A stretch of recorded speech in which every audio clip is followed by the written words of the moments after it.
بسم الله الرحمن الرحيم.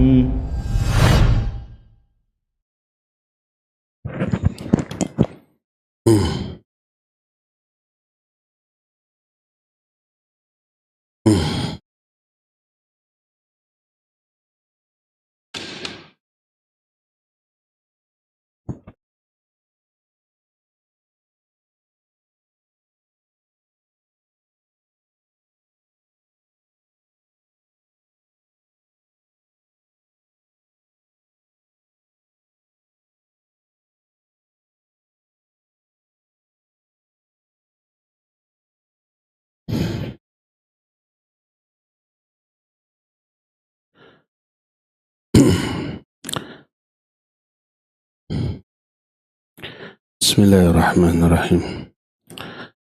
Assalamualaikum warahmatullahi wabarakatuh. Alhamdulillah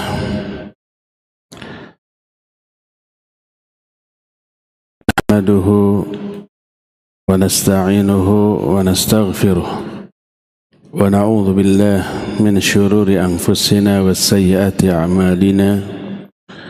من يهده الله فلا مضل له ومن يضلل فلا هادي له ولا إله إلا الله وحده لا شريك له وأشهد أن محمدا عبده ورسوله يا أيها الذين آمنوا اتقوا الله حق تقاته ولا تموتن إلا وأنتم مسلمون.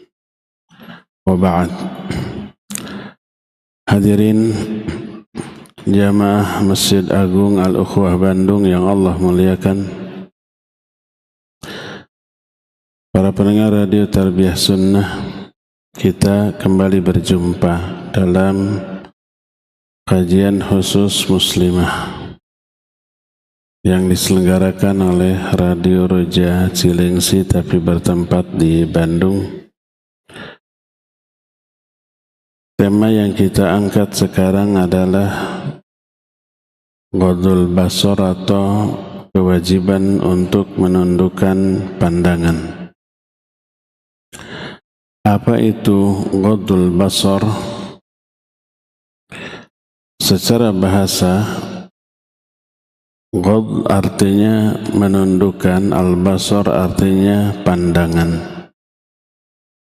Berkata Ibnu Manzur dalam kitab Lisanul Arab, maksud dari Ghadul Basar adalah wa ghadda tarfahu wa basarahu ay kaffahu wa khafadahu wa kasarahu. Menundukkan pandangan artinya menahan pandangan dan melihat, memperlihat atau menunjukkan pandangan ke bawah atau merendahkan,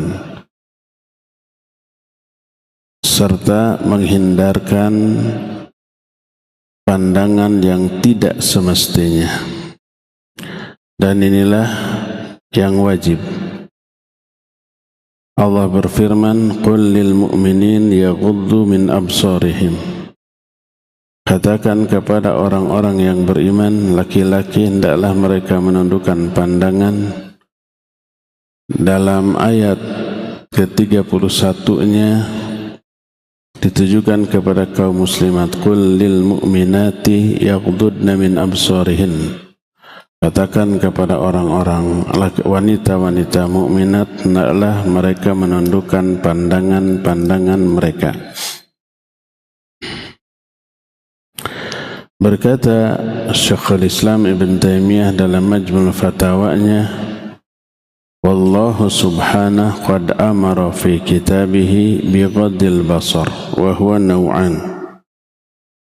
Allah telah memerintahkan hamba-hambanya dalam kitabnya untuk menundukkan pandangan, dan menundukkan pandangan itu dari dua hal. Ada dua jenis menundukkan pandangan. Pertama, ghaddul basar anil aurah, menundukkan pandangan dari aurat, baik aurat sesama jenis apalagi lawan jenis. Yang kedua, wa ghadduhu mahalli syahwat, menundukkan pandangan dari segala hal yang bisa menimbulkan syahwat walaupun bukan aurat. Fal awwal ka ghadir rajul basarahu an aurati ghairihi. Adapun yang pertama ataupun di luar rumah, baik ketika menyendiri ataupun di tengah orang ramai, yaitu menundukkan pandangan dari kemewahan, kekayaan, kesenangan duniawi.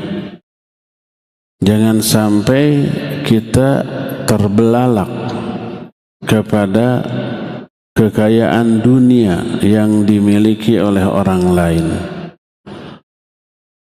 baik berupa harta, jabatan, pangkat, kekuasaan, popularitas. Sering orang itu terbelalak dan memiliki ambisi ingin seperti itu. Maka wajib kita tundukkan pandangan kita terhadap kekayaan dunia dalam arti zuhud, dalam arti tidak tergiur, dalam arti tidak terbelalak dengan kekayaan tersebut. Sebagaimana firman Allah dalam Al-Quran surah Al-Hijr ayat 88, Allah menyatakan, la tamuddanna ainaika ila ma mata'na bihi azwajan minhum wa la tahzan alaihim wahfid janahaka lil mu'minin. Kata Allah Azza wa Jalla, jangan kamu belalakkan kedua matamu. Maksudnya terkagum-takagum, maksudnya terobsesi, memiliki ambisi terhadap apa? Ila ma mata'na bihi azwajan minhum, terhadap kekayaan, kesenangan yang kami limpahkan kepada sekelompok orang dalam kehidupan mereka. Wala tahzan alaihim, jangan kalian sedih. Wahfid janahaka lil mu'minin, dan rendah hatilah kalian terhadap sesama mukmin. Ketika menafsirkan ayat ini, berkata para ulama ahli tafsir, di antaranya Syekh Abdurrahman As-Sa'di rahimahullah dalam kitab tafsir Tafsir Kalimir Rahman, kata beliau, ay la tamudda ainaika mu'jiban wala tuqarrirun nadhar wala tuqarririn nadhar mustahsinan ila ahwali dunya biha minal ma'kal wal masyarib alladhidah wal malabisil fakhirah wal buyutil al-muzakhrafah wan nisa'il mujammalah fa inna dhalika kullahu zahratul hayatid dunya. Makna ayat ini, jangan kamu kedua matamu terbelalak karena takjub, dan jangan mengulang-ulang berkali-kali memandang karena menganggap baik kepada kekayaan dunia yang dinikmati, dimiliki, dikuasai orang lain, baik dalam bentuk makanan, minuman, pakaian yang mewah, rumah-rumah yang megah, kendaraan-kendaraan yang juga mewah, serta wanita-wanita yang dihiasi, karena semuanya itu adalah termasuk perhiasan dari kehidupan di dunia. Karena kamu nanti pertama akan terobsesi ingin seperti mereka. Kedua, merasa dirinya itu diberi anugerah yang lebih rendah, lebih kecil, lebih sedikit dibanding mereka. Padahal yang Allah limpahkan kepada kita lebih dari cukup. Hilang qanaah, hilang rasa syukur. Apa akibatnya? Akibatnya dia tidak bersyukur dan tak mustahil menimbulkan rasa iri kepada kekayaan orang lain. Dan inilah penyebab kebinasaan seseorang. Imam Ibnu Hajar Al-Asqalani menyatakan alamatus syaqawah arba'ah. Tanda-tanda kebinasaan itu 4. Yang pertama adalah nisyanud dzunubil madhiyah, melupakan dosa-dosa yang telah lalu. Yang kedua, zikrul hasanatil madhiyah, selalu mengingat-ingat kebaikan-kebaikan kita di masa yang lalu. Kebaikan diingat-ingat, kesalahan dilupakan. Ketiga, wan nadharu ila ma huwa dunahu fid din, melihat kepada orang yang ada di bawah dia dalam perkara agama, melihat kepada yang lebih fasik, lebih lalai, lebih bodoh dalam perkara agama, sehingga dirinya merasa lebih baik daripada orang lain. Akhirnya tidak ada upaya untuk meningkatkan kualitas dan kuantitas ibadah. Dan yang keempat yang ada kaitan dengan materi kita ini adalah wan nadharu ila man huwa fawqahu fid dunya, melihat kepada orang yang lebih tinggi, lebih atas dalam perkara dunia, melihat kepada orang yang lebih kaya, melihat kepada orang yang lebih berkuasa, melihat kepada orang yang lebih tinggi pangkatnya, lebih luas popularitasnya, dan seterusnya. Karena itulah maka tundukkan pandanganmu dalam perkara dunia. Lihatlah kepada orang yang segala-galanya lebih sedikit daripada kita, lebih miskin, lebih rendah jabatannya, status sosialnya, sehingga kita melihat anugerah yang Allah berikan kepada kita itu lebih banyak, sehingga muncul rasa syukur, muncul juga rasa iba kepada orang-orang yang di bawah kita, dan mendorong, memotivasi kita untuk merogoh saku, berinfak fi sabilillah kepada mereka, dan itu akan mengundang anugerah rahmat tambahan dari Allah Azza wa Jalla. La in syakartum la azidannakum, kalau kalian bersyukur Allah akan nambah nikmat Allah kepada kalian. Itulah 3 jenis yang kita wajib untuk ghaddul basar. Pertama, dari aurat badan. Kedua, dari aurat rumah. Dan yang ketiga, menundukkan pandangan dalam perkara dunia. Adapun yang pertama, menundukkan aurat, menundukkan pandangan dari aurat, Allah perintahkan dalam surah An-Nur 30, qul lil mu'minin yaghuddu min absarihim wa yahfadhu furujahum dzalika azka lahum innallaha khabirum bima yasnaun. Katakan kepada orang-orang yang beriman laki-laki, hendaklah mereka menundukkan pandangan-pandangan mereka dan menjaga faraj-faraj mereka. Jadi menundukkan pandangan diiringi, dilanjutkan dengan menjaga faraj, menunjukkan ada korelasi yang erat, hubungan yang erat antara menundukkan pandangan dengan menjaga faraj. Menjaga faraj dari 2 hal. Pertama, jangan sampai faraj kita diperlihatkan ke orang. Yang kedua, jangan sampai dilampiaskan kepada yang tidak halal. Itu menjaga faraj dari dua hal. Nah, ternyata berkaitan dengan menundukkan pandangan.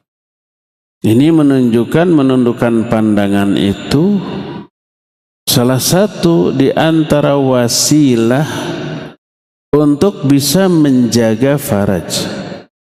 Lalu lihat efeknya ke dalam jiwa. Apa kata Allah? Dzalika azkal lahum. Yang demikian itu lebih suci kepada mereka, bagi mereka. Maksudnya lebih mensucikan hati, lebih membersihkan pikiran dari kekotoran, noda dan dosa akibat pandangan yang liar. Berkata Imam Ibnu Katsir rahimahullah ketika menafsirkan ayat ini, kata beliau, hadza amru minallahi ta'ala li ibadihil mu'minin ay yaghuddu min absarihim amma harrama alaihim fala yanzuru illa ila ma abaha lahumun nadhr ilaihi wa ay yaghuddu absarahum anil maharim. Ini merupakan perintah dari Allah kepada hamba-hambanya yang mukmin untuk menundukkan pandangan-pandangan mereka dari segala yang diharamkan atas mereka. Itu tiga tadi, maka mereka tidak boleh memandang kecuali kepada apa yang Allah bolehkan untuk dipandang. Juga agar mereka menundukkan pandangan-pandangan mereka dari semua yang diharamkan. Berkata Rasul sallallahu alaihi wasallam, kutiba ala ibni Adam nasibuhu minaz zina mudriku dzalika la mahalla latah. Fal ainan zinahuma an-nazar wal udhunan zinahuma al-istima wal lisan zinaha al-kalam wal yaddu zinaha al-batash wal rijlu zinaha al-khuta wal qalbu yahwa wa yatamanna wa yusaddiqu dhalika al-farj wa yukadzibuhu. Telah dicatatkan bagi Bani Adam bagian mereka dari zina. Mereka pasti melakukannya mau tidak mau. Setiap kita terjerumus ke dalam zina. Maka kedua mata zinahnya itu memandang. Jadi mata ini zinahnya tanpa harus ada pasangan. Asal ada objek yang dilihat. Tidak perlu real orangnya, bisa gambarnya, fotonya, atau videonya kalau zaman sekarang. Maka kedua mata zinahnya memandang, kedua telinga zinahnya mendengar, umpamanya mendengar kisah-kisah tentang perzinahan, dan seterusnya. Dan lisan zinahnya berbicara tentang isi pembicaraan yang porno, dan mata zinahnya itu dengan al-batas, dengan mengulurkan, dengan meraba atau berisyarat, dan kaki zinahnya itu dengan melangkah ke tempat-tempat yang menuju ke arah sana, dan hati zinahnya itu berangan-angan dan berkhayal. Farajlah yang membuktikan semuanya itu ataukah tidak. Jadi ternyata jauh sebelum zina faraj sudah didahului, dimukaddimahi oleh zina anggota badan yang lain. Ada mata dalam bentuk melihat, ada telinga dalam bentuk mendengar, ada lisan dalam bentuk berbicara, kaki melangkah, hati juga berangan-angan, berkhayal. Itu semua menuntun kepada perzinahan yang real. Hadis tersebut sahih diriwayatkan oleh Imam Bukhari dan Imam Muslim dalam dua kitab sahihnya. Dalam hadis lain, hadis ini diriwayatkan oleh Imam Ahmad dalam kitab Musnadnya dengan sanad yang sahih. Berkata Rasul sallallahu alaihi wasallam, al-ainu tazni wal qalbu yazni fazina al-ain an-nazar wa zina al-qalb at-tamanni wal faraj yusaddiqu ma hunalika aw yukadzibuhu. Mata bisa berzina, hati juga bisa berzina. Zinahnya kedua mata adalah melihat lawan jenis, baik auratnya atau apapun yang bisa membangkitkan syahwat dia dari wanita. Dan hati zinahnya itu berangan-angan, berimajinasi, berfantasi. Dan farajlah yang membuktikan semua itu ataukah tidak. Jadi ternyata menundukkan pandangan itu disebut saddud dzari'ah, menutup pintu-pintu keburukan yang bila itu terbuka lalu dimasuki akan menuju kepada keburukan yang lebih besar.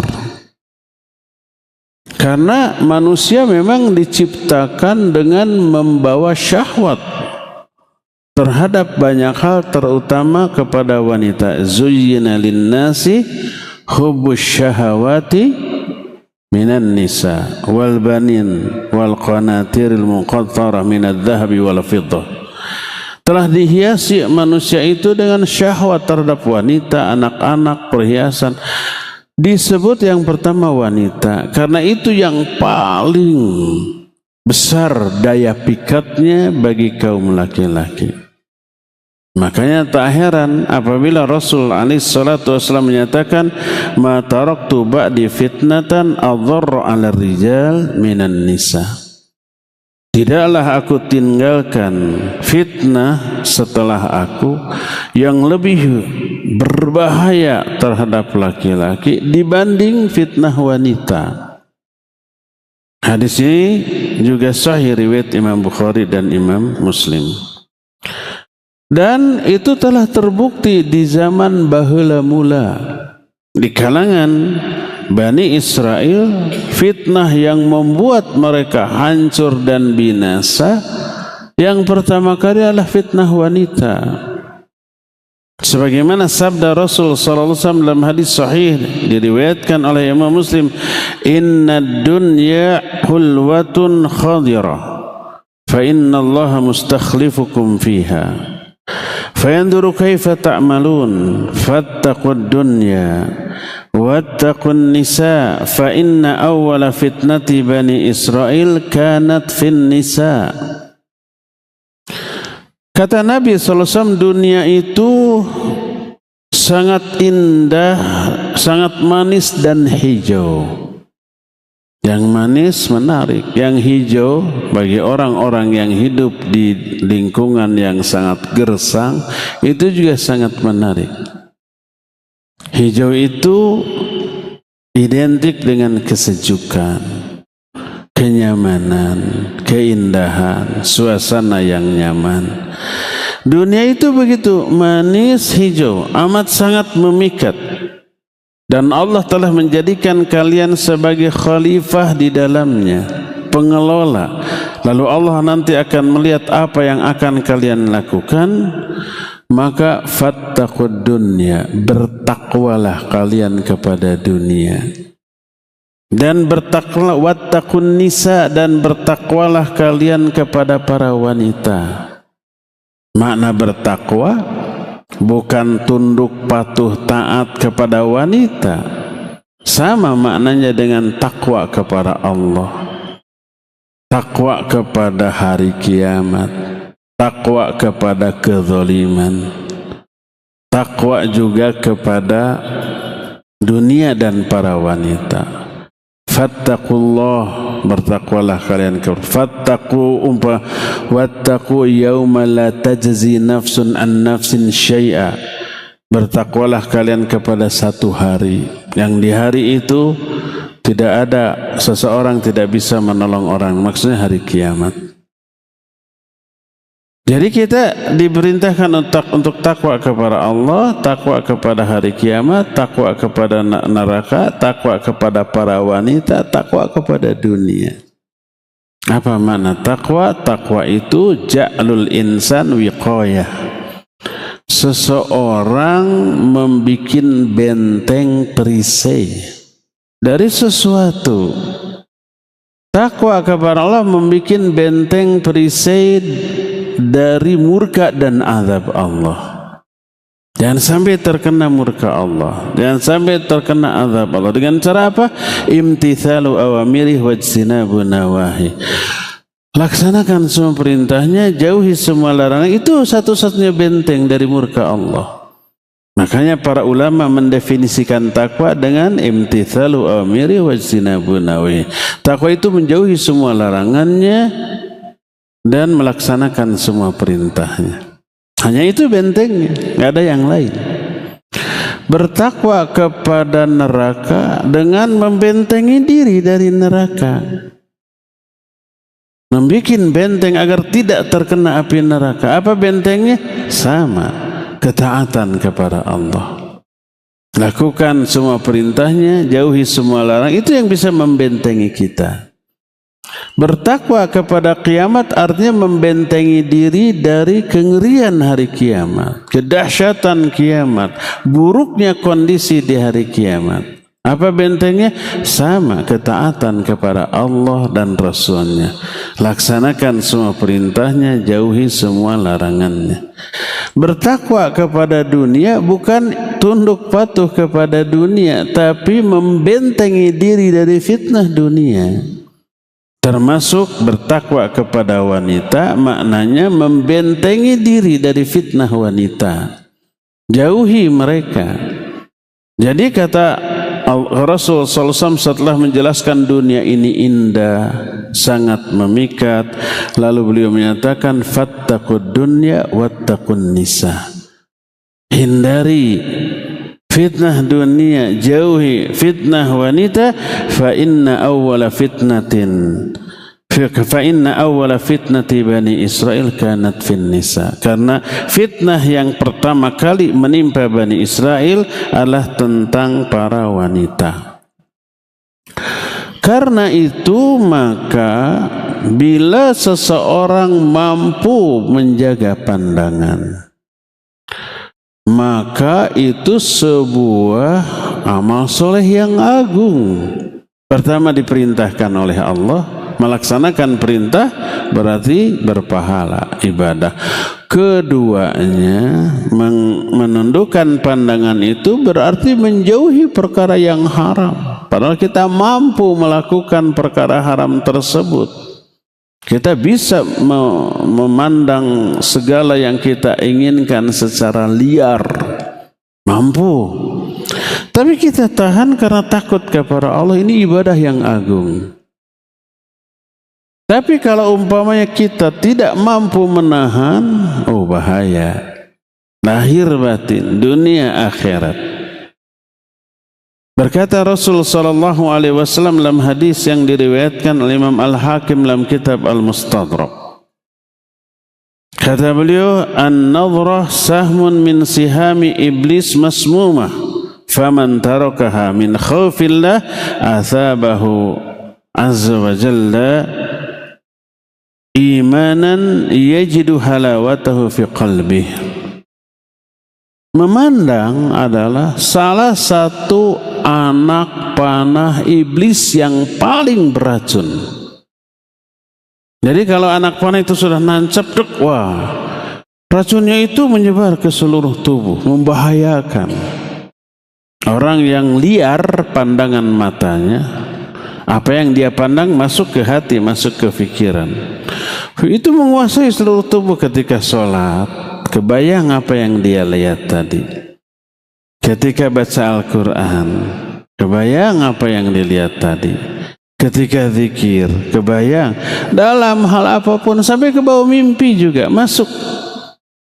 Itu racun yang menyebar ke seluruh tubuh. Kata Rasul sallallahu alaihi wasallam, pandangan itu anak panah iblis yang paling beracun.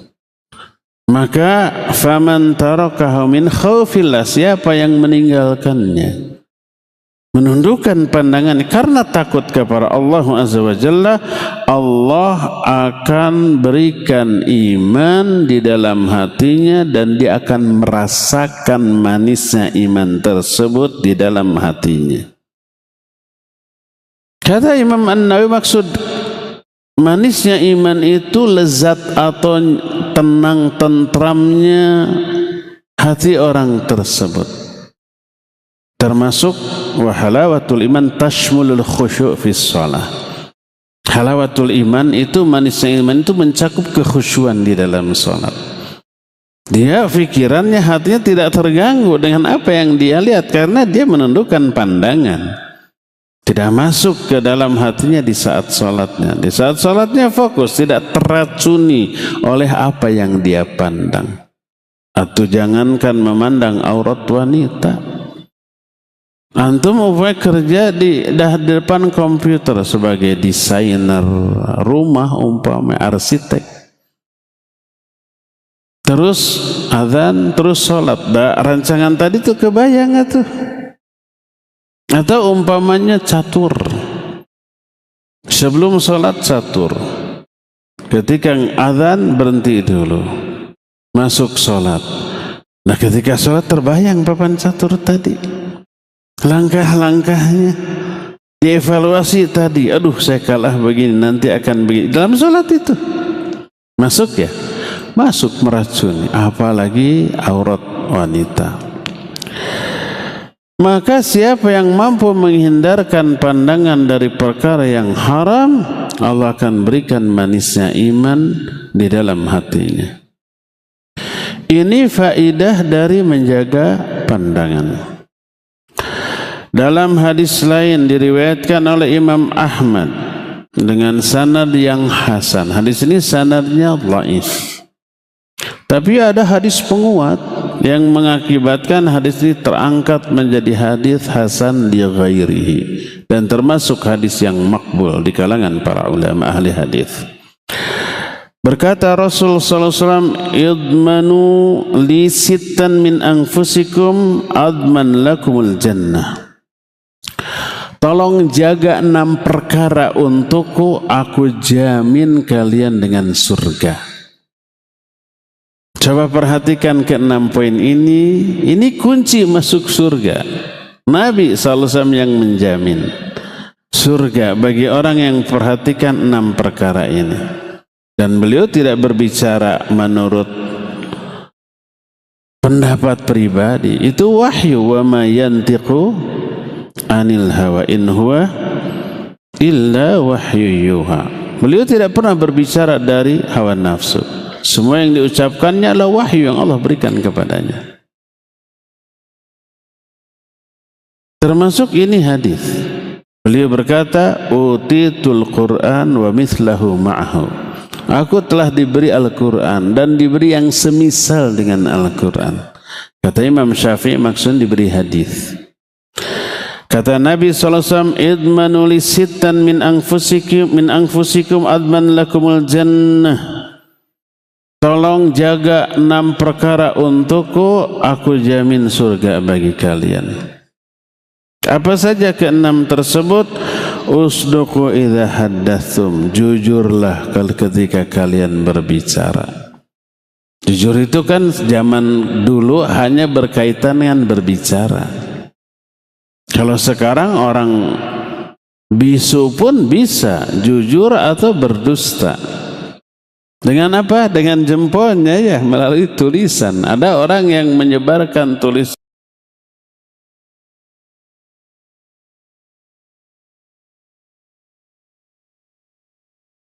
hoax, kebohongan, kedustaan bicara. Kedua, tunaikan janji. Ketiga, waddu idza tumi'tum, tunaikan amanat bila kalian diberi amanat.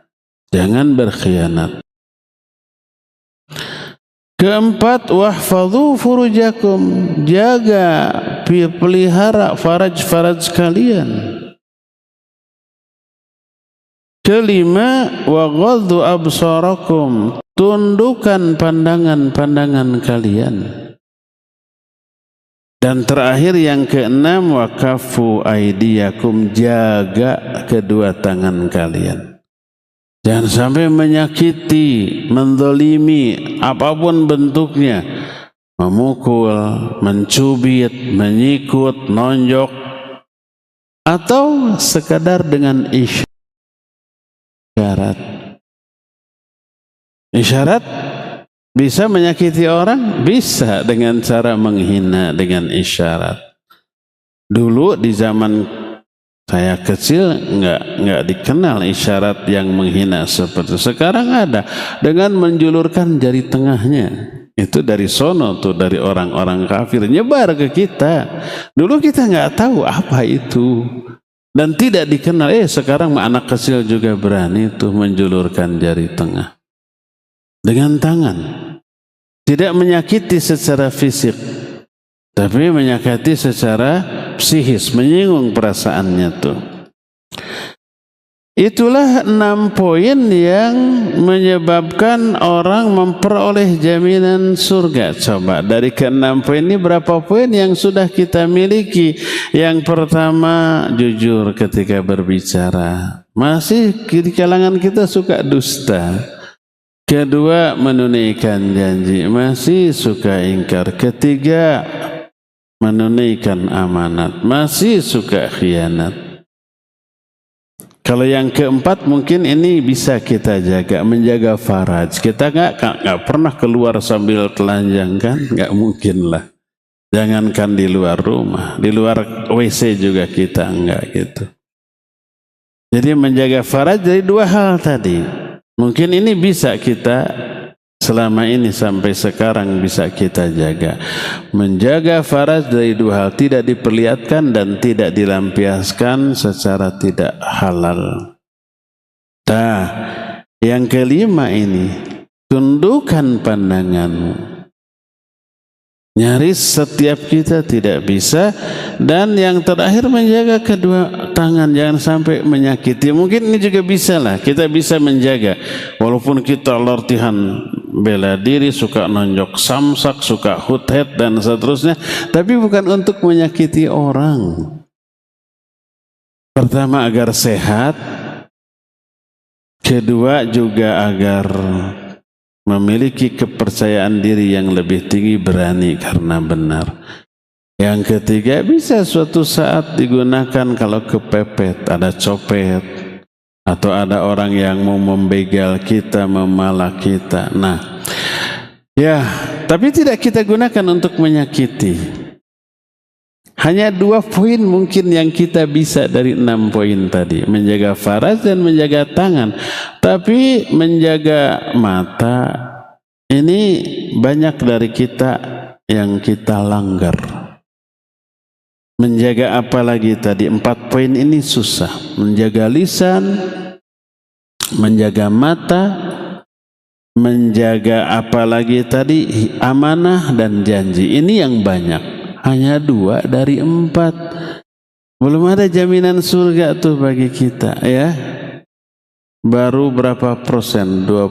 Baru 40%. 60%. 6 tadinya. 2 dari 4 berapa persen? Apakah hitung sendiri? Mungkin sekitar 30%-an yang kita sudah lakukan. 70% lagi belum, jauh tuh.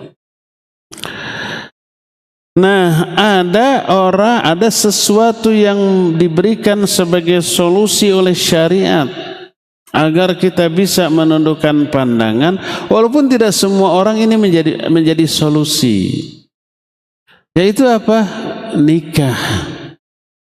Apa sih yang diinginkan oleh memandang aurat wanita?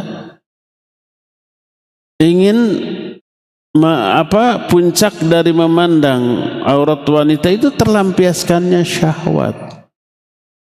Dan itu bisa diraih dengan cara apa? Menikah.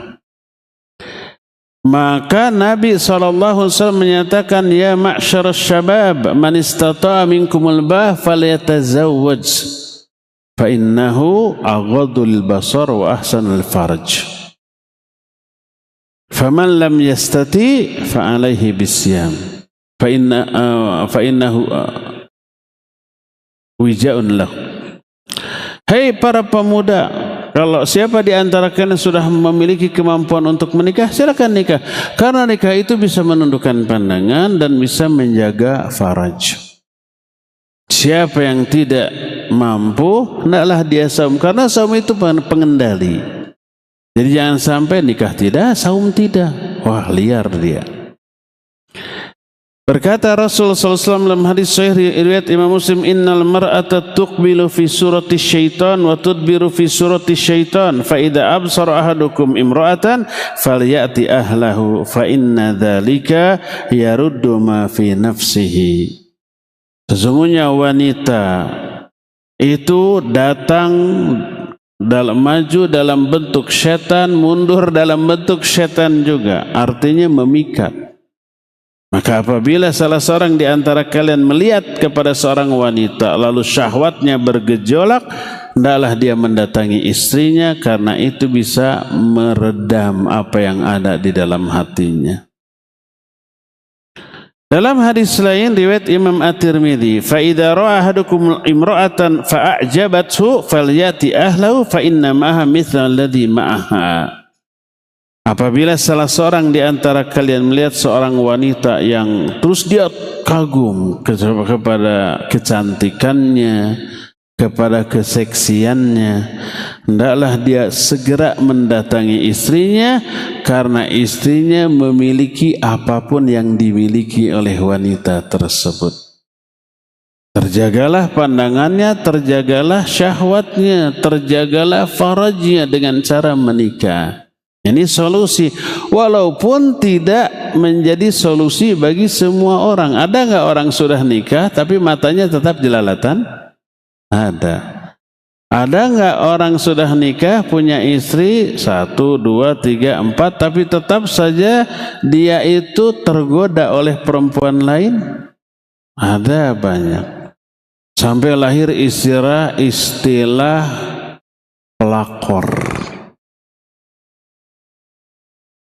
Apa pelakor teh? Pelakor lah. Tahu istilahnya, singkatannya apa sih? Pusat perusak laki orang. Perebut laki orang gitu. Ada pebinor, perebut bini orang. Ada pelakor. Itu menunjukkan bagi sebagian orang ini tidak menjadi solusi. Karena syariat menjadi ini solusi, karena apa? Apa yang dimiliki oleh wanita itu dimiliki juga oleh istri kita kan? Tapi istri kita sudah daya tariknya sudah kurang, nikah lagi dengan yang daya tariknya lebih besar. Sampai 4 boleh, itu solusi. Masa sudah 4 nggak kenyang juga tuh. Tapi ada bosannya, masa 4 bosan kesini gilir kesini kan gitunya. Selama sah jadi istrinya, masih saja. Tapi itu amat sangat tergantung dari iman yang dimiliki oleh orang itu. Pada intinya walaupun sudah banyak istri, kalau imannya kurang akan tetap terjerumus. Walaupun tidak memiliki istri, imannya kuat, tetap dia akan tangguh dengan godaan. Tuh Nabi Yusuf masih bujang, syahwatnya lagi tinggi-tingginya, menyukai seorang wanita. Wanita yang disukai dangdan sataker kebek. Terus datang memaksa. Dalam kondisi Nabi Yusuf sedang tinggi-tingginya syahwatnya, suka juga kepada wanita itu, diajak. Tapi karena imannya tinggi, beliau lebih baik kabur. Kabur pun dikejar. Setelah tertangkap oleh suami dari wanita itu, memfitnah lagi, dia yang maksa saya. Itu perempuan tuh begitu, playing victim, dia yang salah, dia yang merasa jadi korban. Dasar perempuan.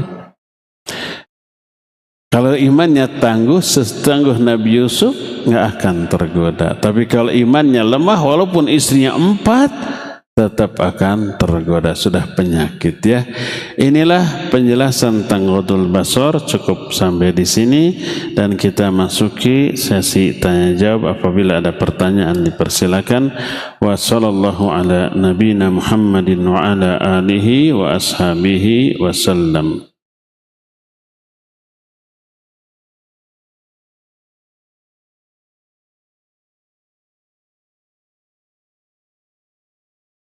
Kejadian apa di zaman kini yang sering kali merupakan pelanggaran dari tidak tunduknya pandangan karena dianggap biasa? Mohon pencerahan Ustaz agar hal ini bisa dimuhasabahi dan apa hukum melihat konten-konten hiburan seperti kucing, video lucu dan lain-lain. Baik.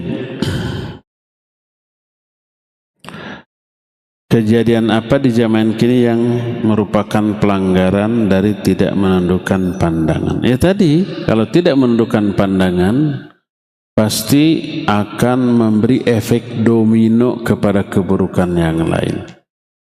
Lahirnya pergaulan bebas, lahirnya pacaran, lahirnya umpamanya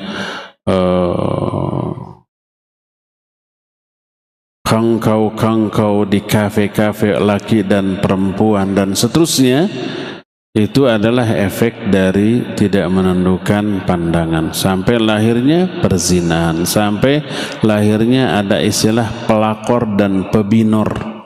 Itu efek buruk dari tidak ghadul basar. Lalu rusaklah rumah tangga orang. Lalu rusaklah nama baik keluarga orang. Lalu rusak pula karir seseorang. Ada orang yang karirnya bagus di bidang politik, di bidang ekonomi, pejabat, tapi kemudian rusak gara-gara perempuan. Ada yang begitu? Ada. Awalnya dari apa? Ya dari tidak ghadul basar. Secara sengaja atau tidak sengaja melirik, waduh ini herang mencrang. Itu awalnya. Dicari nomor HP-nya, dicari media sosialnya, akun IG-nya, akun Facebook-nya, akun media sosialnya, dihubungi diam-diam, japri. Orang nggak ada yang tahu kan gitu ya. Berlanjut sudah. Akhirnya terjadilah banyak kerusakan. Boleh nggak melihat konten hiburan seperti kucing? Ya dalam kenyataannya boleh. Kita boleh nggak ada kucing lucu kita lihat? Ada ayam lucu kita lihat? Boleh? Boleh. Lucu tidak lucu kita ke kebun binatang. Ada yang tidak lucu? Banyak gitu ya. Seperti gajah, apa lucunya gajah? Kuda Nil, buaya, paling monyet yang agak lucu. Boleh? Kenyataannya? Boleh. Realitanya? Boleh. Kalau boleh dalam realita, boleh juga melihat dalam bentuk videonya. Dan itu perkara yang mubah. Apa hukum suami menceraikan istrinya di saat suami memiliki penyakit kejiwaan, halusinasi, delusi yang meyakinkan istrinya selingkuh, berzina dengan banyak pria padahal itu tidak pernah terjadi? Tidak sah talaknya karena ketidaknormalan. Ini sama dengan majnun. Majnun bukan berarti gila. Majnun itu orang yang akalnya tertutup. Makanya orang yang majnun bisa orang gila, bisa orang pikun, yang akalnya tidak lagi berfungsi secara normal, bisa orang mabuk. Lagi mabuk dia melakukan kejahatan. Tidak dosa, yang dosanya mabuknya. Termasuk lagi mabuk dia ibadah, nggak sah ibadahnya. La taqrabus shalah wa antum sukara hatta ta'lamu ma taqulun. Jangan kamu mendekati salat dalam keadaan mabuk sampai kamu mengerti apa yang kamu ucapkan, yang kamu omongkan. Tidak sah. Nah, termasuk yang memiliki gangguan kejiwaan sehingga berhalusinasi, melihat sesuatu yang sebenarnya tidak terjadi, lalu sampai menjadi penyebab utama lahirnya talak, talaknya tidak sah karena tertutupnya akal dia.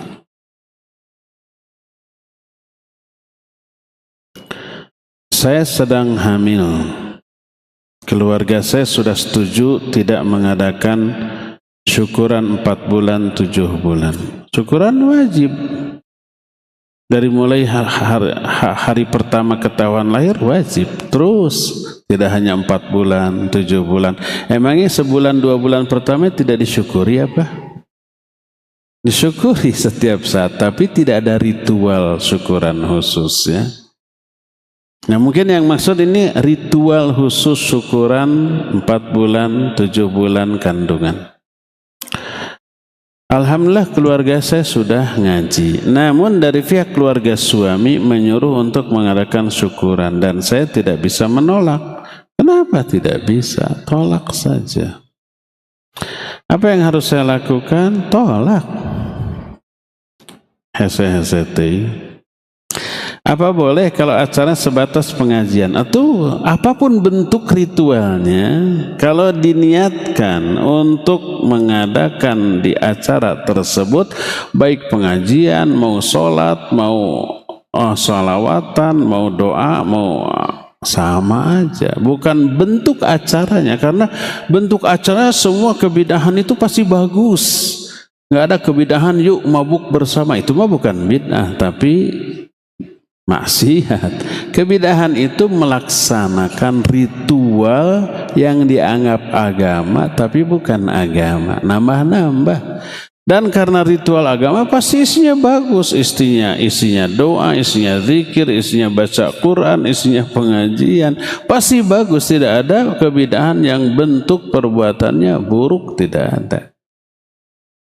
Makanya dilaksanakan orang dan dianggap bagus oleh orang.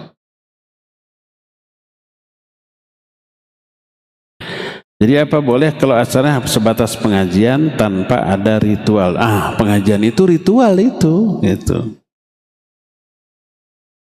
Terakhir, saya ikhwan, sejak dulu seorang musisi, saya gitaris sekaligus vokalis. Sering main dari kafe ke kafe, hotel ke hotel. Dan acara-acara besar untuk menghibur. Tapi keahlian saya bukan untuk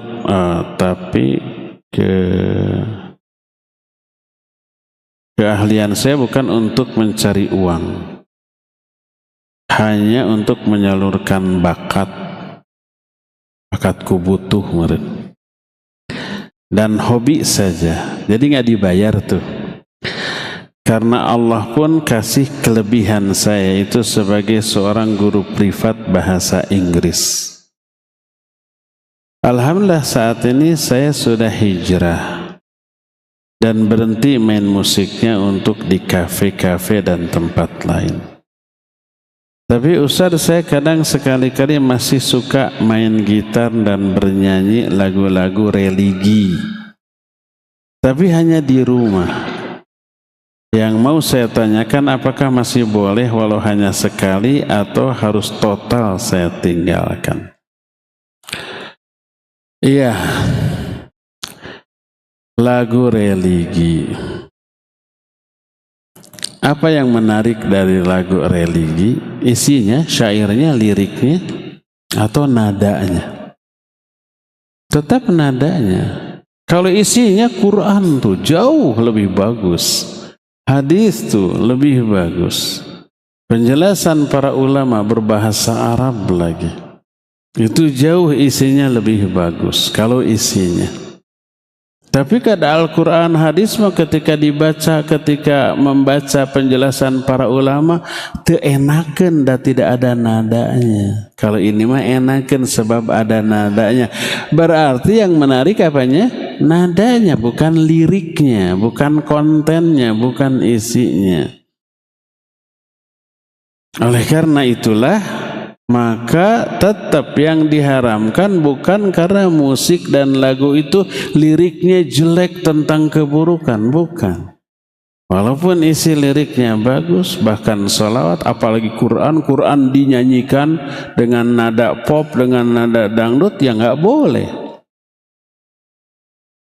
Laisa minna man lam yataghanna bil Quran. Bukan umatku orang yang tidak melagukan Al-Quran lalu dilagukan dengan lagu dangdut atau nada pop, nggak boleh, haram. Nah, jadi yang dihukumi musik dan nadanya, bukan isinya, bukan liriknya. Dan ini masuk ke dalam keumuman ayat, wa minan nas may yashtari lahwal hadits liyudilla an sabilillah wa yattakhidhaha huzwa ulaika lahum adzabun muhin. Lihat ancamannya. Di antara manusia ada yang menjual, membeli lahwal hadits. Kata Ibnu Mas'ud, demi Allah yang tidak ada sesembahan yang hak selain Dia, yang dimaksud lahwal hadits di sini adalah musik dan nyanyian. Itu penafsiran Ibnu Abbas radhiyallahu anhu. Ini menunjukkan musik dan nyanyian di zaman Nabi sudah ada, sudah ada. Apa bahasa Indonesia atau bahasa Inggris? Bahasa Arab. Yang oleh orang kedengaran, oh ini lagu religi gitu ya. Hanya karena berbahasa Arab. Tidak semua yang berbahasa Arab itu isinya benar, enggak. Nah, karena itulah maka diharamkan. Oleh karena itu jauhi.